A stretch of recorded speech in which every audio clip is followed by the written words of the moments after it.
crítica ao que nós estamos vivenciando hoje como processo democrático, ela tem por consectário a seguinte percepção. Se nós formos olharmos as mudanças mais recentes do nosso processo penal, o que nos ocupa? O que nós estamos discutindo do ponto de vista do direito penal, do processo penal, da execução da pena, do sistema de justiça? Nós vamos perceber que pouco desses debates se encontra nas eventuais alterações legislativas. Nós não caminhamos mais a reboque de alterações de lei. Aliás, eu diria que os grandes impactos do sistema de justiça nos últimos 10, 15 anos são impactos de intervenções institucionais. Dou um exemplo. Audiência de custódia. Qual a lei? Vai dizer que isso não impactou a atuação? Claro que impactou. Claro que impactou. A atuação, por exemplo, no enfrentamento de violência contra a mulher. Temos lei, é verdade. Mas uma lei tensionada, de difícil aplicação institucional, que anos depois o tribunal teve que declarar constitucional o preceito, dizer que a modelagem de negativa de institutos despenalizadores guardava conformidade constitucional, é um modelo de tensionamento. E digo mais, o enfrentamento de violência contra a mulher vai ser tão ou mais bem sucedido quanto nós, atores do sistema de justiça, nos abrirmos para respostas de intervenção interdisciplinar e intersetorial. Porque o processo penal faz muito, mas não faz tudo quando se intervém numa situação de conflituosidade como essa. E agora falo do ANPP. O ANPP não tem como. Ele tem por ator e preocupação um protagonismo que é do Ministério Público. E aí nós somos afetados aqui por um ponto que igualmente é comum em todo e qualquer ator do sistema de justiça criminal. O Howard Becker, aquele sociólogo famoso que escreveu Outsiders, né? Ele tem outros trabalhos muito legais, mas esse do Outsiders é muito bacana, que ele nomina, dentre outros pontos do trabalho dele, uma coisa que ele chama de neofobia. O que é neofobia? É a aversão ao novo. Eu me lembro, por exemplo, quando da edição da Resolução 181, 2017, uma resolução surgida no bojo de um grupo de trabalho da Corregedoria Nacional. Esse não é o nascedouro das resoluções do CNMP como regra. E por que surgiu na Corregedoria? É importante explicar isso. Por que a Corregedoria propôs o que depois virou a Resolução 181? A Corregedoria Nacional se deparou com projetos de promotores conduzindo ações de valorização das vítimas em comarcas pequenas, em que o promotor, com ações de atenção à vítima, arquivava inquéritos. E arquivava inquéritos fora da modelagem que tradicionalmente utilizamos no 395 do CPP. O promotor dizia, reparou o dano, atendeu a vítima, o sujeito cumpriu voluntariamente um equivalente funcional da pena, arquiva o inquérito. Por quê? Porque não vejo necessidade de ação penal. Se eu enxergo o mundo com olhos em preto e branco, vou chamar assim, esse cara cometeu falta funcional. Agora, imagine você o esforço institucional que esse sujeito realiza para implementar ditames de justiça em comparação com aquele que simplesmente faz rodar a máquina lá e denúncia,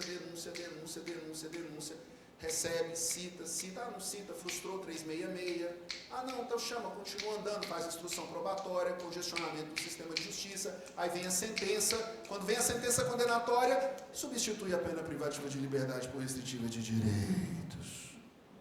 Porque também isso aconteceu, quando apareceu o ANPP, vários colegas, eu participei de várias mesas à época, em que os colegas falavam, isso é laxismo penal, isso é brandura, é frouxura na resposta penal. Eu falei, rapaz, você tem lido as sentenças que você tem tomado ciência?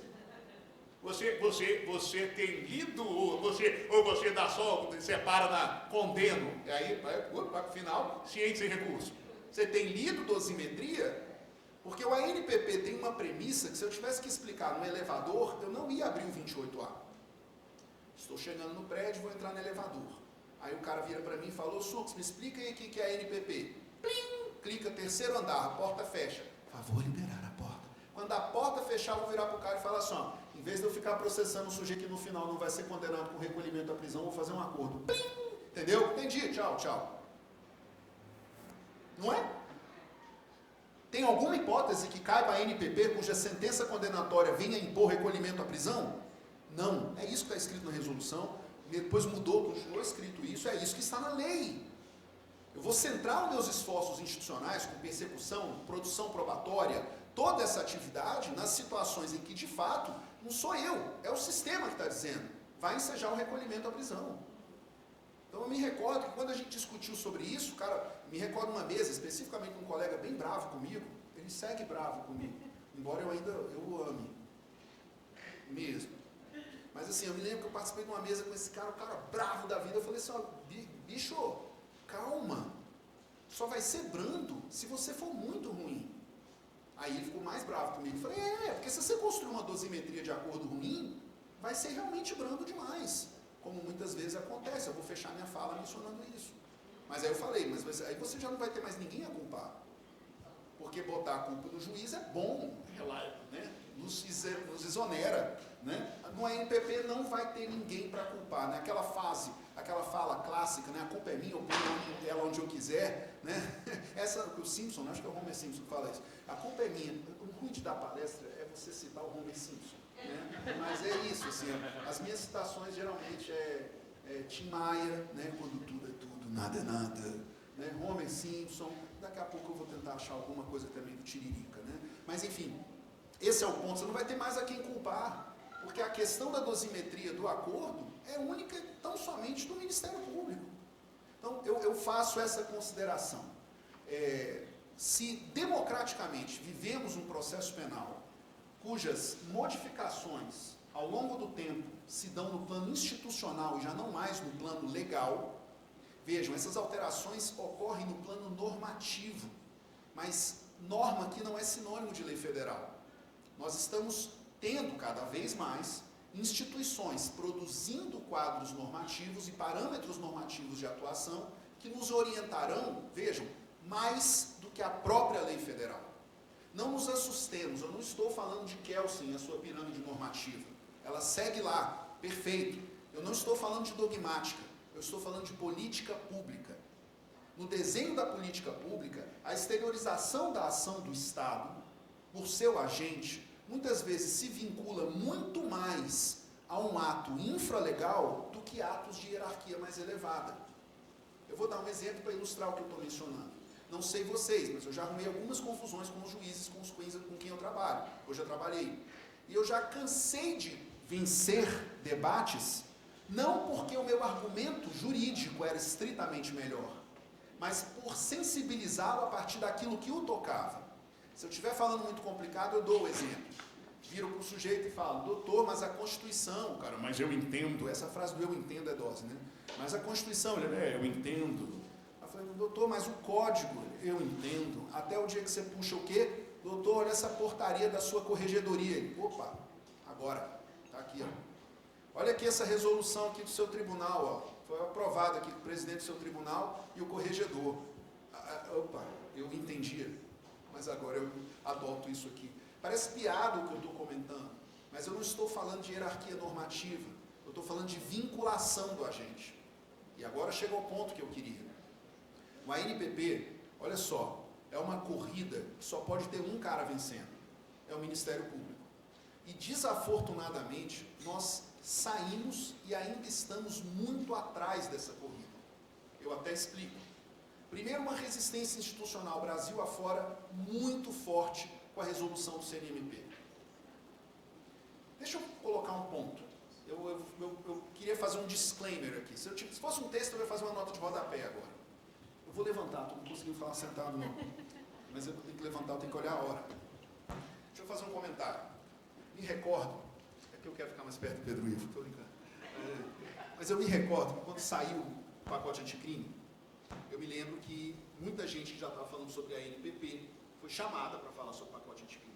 Eu até me lembro, foi um evento, alguém que estava na mesa, né, virou e falou assim, ó, olha, quem já falava de ANPP antes agora alcançou a vitória, porque agora virou tema do CPP.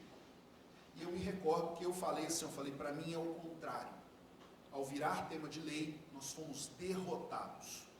Aí quando eu falei isso, todo mundo assustou, assim, eu falei, porque Estão confundindo o entusiasta do Instituto com o empolgado com o Instituto. A ANPP, para mim, não traz empolgação alguma. O que me traz empolgação são as práticas subjacentes a ele sobre o nosso aprimoramento institucional.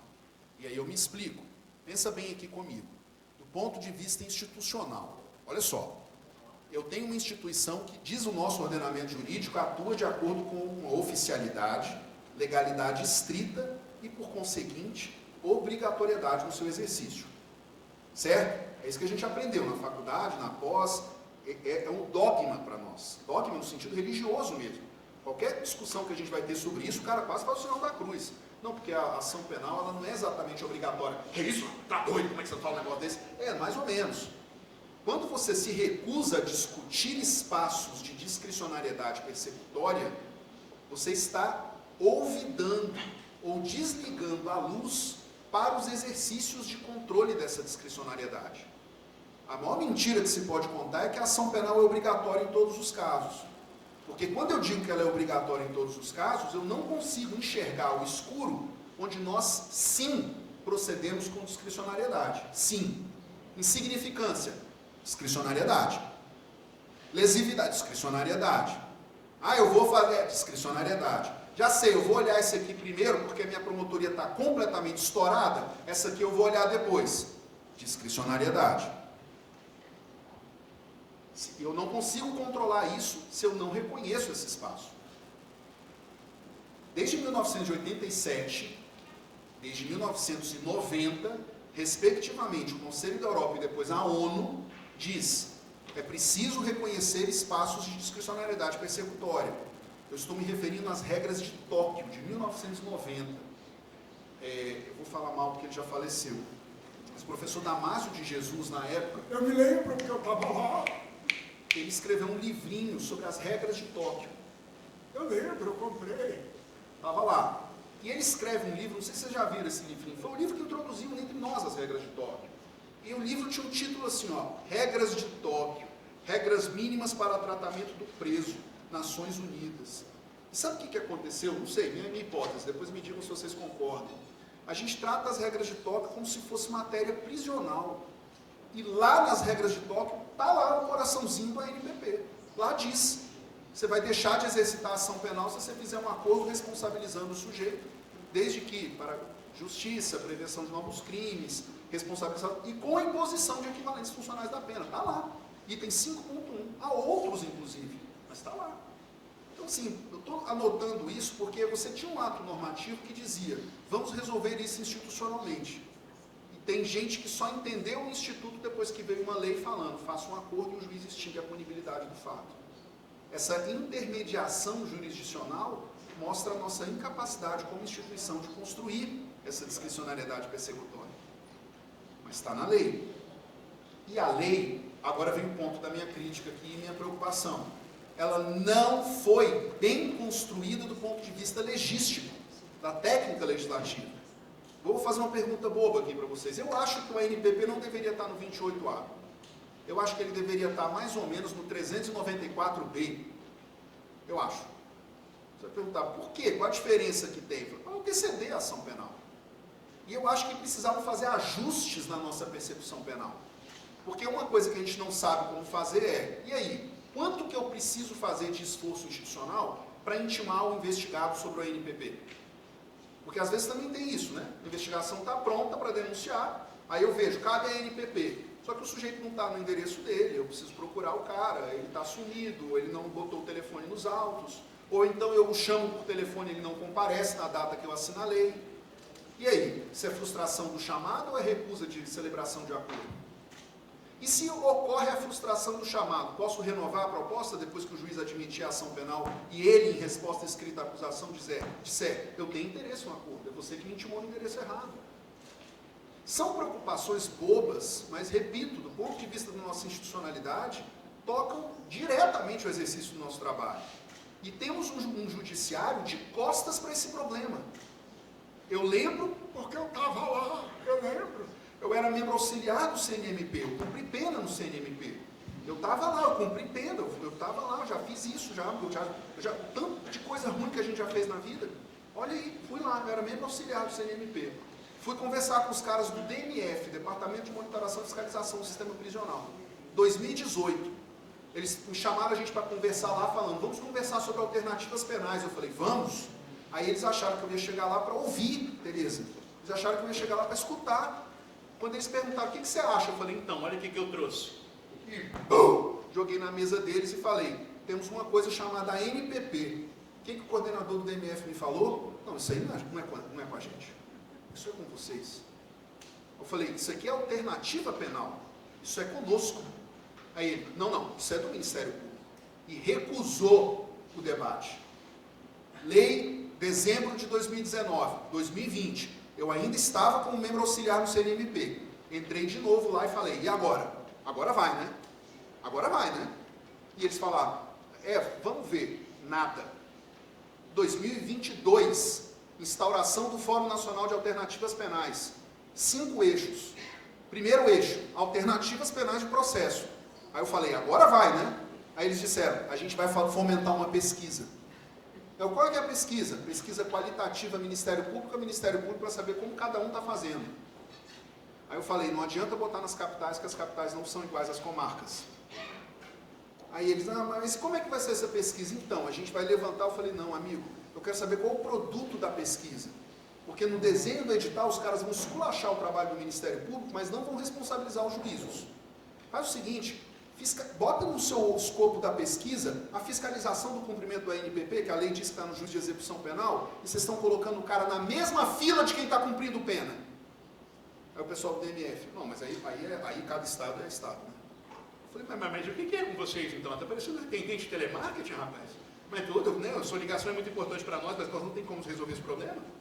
Por favor, avalie o nosso atendimento aqui ao final. Para, né, bicho? Mas calma, pode ser pior. O CNMP também não estabeleceu parâmetros de controle do ANPP.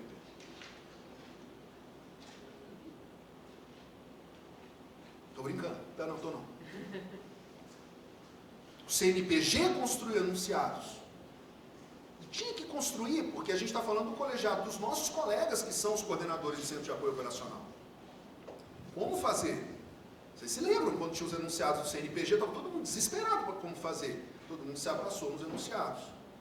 Temos problemas seríssimos. Mas agora eu chego no ponto mais importante da minha fala. Tem uma coisa que tem acontecido ultimamente que está literalmente matando este pobre coração. Não sei se está angustiando vocês também. Nós, do Ministério Público, estamos buscando, na jurisprudência dos tribunais superiores, orientação de como fazer a NPP. Isso é um absurdo. E desculpa, está errado. Eu preciso saber o que perguntar da jurisprudência para dela colher alguma lição para a minha atuação. E eu pergunto, eu vou encontrar precedente jurisprudencial indagando se cabe a NPP, por exemplo, na injúria por preconceito? Eu vou encontrar julgados dizendo, deixa eu falar um tema mais polêmico, se é possível a NPP depois do oferecimento da ação penal, ou depois de proferida a sentença? Eu não encontrarei jurisprudência sobre isso. Eu tenho um caso afetado no plenário do Supremo Tribunal Federal, em que o Supremo Tribunal Federal disse que vai reconhecer com repercussão geral a decisão. E o Supremo não decide. E cada turma está decidindo de um jeito diferente um do outro. Não esperemos com fé de que a decisão em repercussão geral vai solucionar o problema. Não vai. Por uma razão singela, a premissa por trás dos casos que estão chegando aos tribunais superiores partem de um erro do Ministério Público. Qual era o erro? O erro era, a lei entrou em vigor em janeiro de 2020. A obrigação do Ministério Público em todos os casos que tramitavam até então era ter dito sobre o ANPP. Não estou dizendo que era para propor, eu estou dizendo que era para dizer se vai propor ou se não vai, por quê. Todos os advogados em todos os processos, quando da vigência da lei, deveriam ter se manifestado sobre essa matéria. Não o fizeram. E os colegas não tomaram conta. Aqui, ó, você já passou seu tempo em 18 minutos. Brincadeira, para deixar o termino. O ponto todo que eu ia trazer para reflexão é o seguinte: os tribunais não darão as respostas que buscamos para o Instituto. E o que é pior, a gente vive numa realidade comunicacional brutal. Tem gente que está estudando jurisprudência pelo Instagram. Tem perfil que faz um negócio coloridinho, fundo preto, letra amarela, circula no WhatsApp e o cara ainda cita como precedente em peça. Não dá. Eu tenho dito isso em vários trabalhos acadêmicos, que, né, quem tem vida dupla, tipo eu, Pedro Ivo, estou brincando, não estou me referindo ao que a gente faz, né, eu estou me referindo ao fato de a gente ser docente. Né, a gente pratica docência, o Bruno, professor, o Pedro, professor da Federal do Espírito Santo. Eu cansei de participar de banca de trabalho, dissertação, tese, em que o sujeito vai pesquisar o ANPP e eu falo, você não fez levantamento documental dos atos Ministério Público a Ministério Público sobre como regular o ANPP, não? Porque é ali que está a norma, não está nos tribunais. No tribunal, o que você tem é um caso, é o caso de desvio. Se você entrar aí no seu Twitter agora, você vai ver uma notícia do Conjur, que é do Paraná, em que o STJ deu uma decisão dizendo assim, STJ admite reclamação contra juiz, porque o juiz recusou a decisão no HC, esperando o trânsito em julgado. Era um caso complicado, grave, de crime de licitação. MP, não me recordo agora se propôs ou não propôs, o sujeito obteve um provimento num habeas corpus. E o que é pior, o juiz virou e falou, vou esperar o trânsito para poder aplicar. E ao esperar o trânsito para poder aplicar, tomou uma reclamação. Por que eu estou contando dessa história? É dessa semana, foi agora, deve estar aí nas redes sociais de vocês. Se você ler o julgado, a última coisa que o julgado tem é um precedente sobre a ANPP. É um caso. O precedente do ANPP ele vai ser construído nas práticas institucionais do Ministério Público. E aí fecho aqui agora com uma preocupação. Temos algumas esquinas abertas aqui sobre essa temática. A primeira delas diz respeito ao fato de que a gente precisa consolidar os nossos entendimentos normativos. Esse é um ponto fundante. E fazê-los com publicidade, com divulgação. Fazer encadernados, páginas acessíveis na internet. Advogados, partes, precisam saber como nós nos orientamos. 2, precisamos com urgência qualificar a nossa dosimetria de acordos. Tem colega que faz dosimetria de ANPP e não sabe de onde tirou a proposta. E você pergunta para o cara, como é que você chegou nessa proposta? Ele responde, minha independência funcional. Não tem independência funcional para ignorância, não. Isso é outra coisa. Eu já cansei de ver o cara tirando umas propostas, não sei quantas horas de serviço, não sei quantas prestações pecuniárias. De onde você tirou isso? É que eu entendo. Você não entende nada, você tem que me explicar. E você tem que explicar para o sujeito também. Vou ser um pouco mais deselegante. Eu li um livro em que o cara estava explicando como negociar o ANPP. E ele disse que, inclusive, negociava se o MP ia propor ou não. Você consegue imaginar um MP negociando a proposição de denúncia? Eu não. Então, como é que você vai negociar a proposta do ANPP? Vou deixar uma coisa bem clara. Ou cabe ou não cabe. E o juízo é do Ministério Público. Sujeito a controle, transparência, publicidade e expectativa. O que você negocia, de fato? As condições do acordo. Ah, tudo bem, eu preciso construir as condições do acordo de maneira que melhor atenda ao acordo. Mas discricionariedade não é processo negociável. Esse é o ponto. Fecho aqui com uma terceira e última preocupação. Fico bastante preocupado sobre o que seja também o papel dos órgãos revisionais do Ministério Público. Os órgãos revisionais valem muito mais pelo sim do que pelo não. Me explico. Quando o órgão revisional diz não, o não significa talvez. O sim vai ter que significar sempre. Deixa eu ver se eu dou um exemplo aqui. Nossos ministérios públicos todos têm experimentado, Brasil afora, o uso do ANPP em situações de injúria por preconceito. Passado algum tempo, já é uma crítica dentro do próprio Ministério Público dizendo, não adianta só vedar. Talvez seja melhor repensá-los construindo condições adequadas ao caso concreto.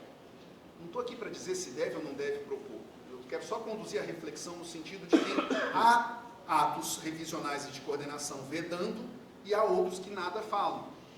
Minha reflexão com vocês, aqueles que vedam ainda assim observam na casuística o sujeito propondo um acordo. Por quê? Porque se o promotor propuser, o sujeito aceitar e o juiz homologar, acabou. Inês é morta. Era igual a temática do arquivamento com prescrição em perspectiva, é a mesma coisa. De outra parte, quando o órgão de coordenação diz tem que propor, aí a proposição é mandatória. Porque se você não propuser, por favor, não nos fiemos na má ou boa assistência judiciária que vai eventualmente pleitear a remessa do processo aos nossos órgãos revisionais. Então, até mesmo a construção desses atos de coordenação, vocês vão observar essa maldade. A maldade aqui que eu digo do funcionamento institucional. O sim é sempre, o não, vejamos caso a caso. Até para poder construir atos mais bem consolidados. Essa é a preocupação a ser colocada. Fecho aqui então com essa preocupação. Eu acredito que o ANPP, como resposta institucional, precise e demande de nós uma reinvenção do próprio Ministério Público. Não sabemos qual que é o Ministério Público com vocalização nacional. O que eu digo vocalização nacional? Será o CNMP? Não sei. Temos problemas também com a construção, inclusive com o aspecto democrático do CNMP. Como são os nossos processos de construção dos componentes do CNMP? Eu digo por mim, eu era membro auxiliar do colegiado, quando o colegiado passou 2, 3 anos, faltando 3 membros. Faltavam membros, propositalmente, para esvaziar o Conselho Nacional do Ministério Público. Se você não mata por tiro, você mata por asfixia. Você mata pela perda de relevância. Isso fez com que o CNMP até hoje está lá atrasado para apreciar proposições relevantíssimas. Dou o exemplo de uma. Essa semana agora, próxima, vindoura, o CNMP leva para o plenário uma proposição de adequação dos seus atos ao pacote anticrime. Maio de 2023. A gente está muito atrasado. Eu não estou querendo falar aqui que há desídia dos conselheiros, por favor, me entendam. É a trava de debate. É a nossa corrosão democrática. Agora, como fazer isso? Será que o CNPG é um espaço de diálogo? Será que a CONAMP é um espaço de diálogo? Bom, institucionalmente falando, o Ministério Público sempre foi uma casa de construção plurívoca de vozes. A construção plural de vozes não significa, no entanto, que nós devamos construir uma instituição, digamos assim, com vozes tensionantes. O que eu quero dizer com isso? Eu estou falando de confusão. Eu não estou falando da necessidade de ter um posicionamento só do Ministério Público brasileiro. Aliás, o Ministério Público é tão rico e democrático quanto guarda no seu funcionamento tensões em si. A minha preocupação é outra. É construir espaços plurais de construção dessas ideias. Como fazê-lo? Não sei. Aguardem o próximo congresso interno da Associação do Ministério Público do Estado de Pernambuco. Mas o ponto todo que eu quero trazer como reflexão aqui é: nós não podemos confiar, delegar, não exercitar a normatização do instituto que diz respeito ao funcionamento institucional do Ministério Público. O legislador não fará, as outras instituições não devem fazê-lo, e esses 2 grupos aqui só não farão quando nós fizermos o nosso próprio dever, a nossa tarefa de casa. Então eu acho que reflexões como essa, como propõe o Congresso, são tão bem-vindas, a ponto de nós termos também um pouco mais de tolerância, paciência, conformidade com o que seja a compreensão da dificuldade de construção desses atos e nos engajarmos todos no debate. Parabéns pelo Congresso, agradeço mais uma vez a oportunidade de estar com vocês e eu espero que ele traga muitos frutos para que possamos, enfim, dizer que o Ministério Público cumpre institucionalmente aquilo que dele se espera. Muito obrigado, agradeço de novo.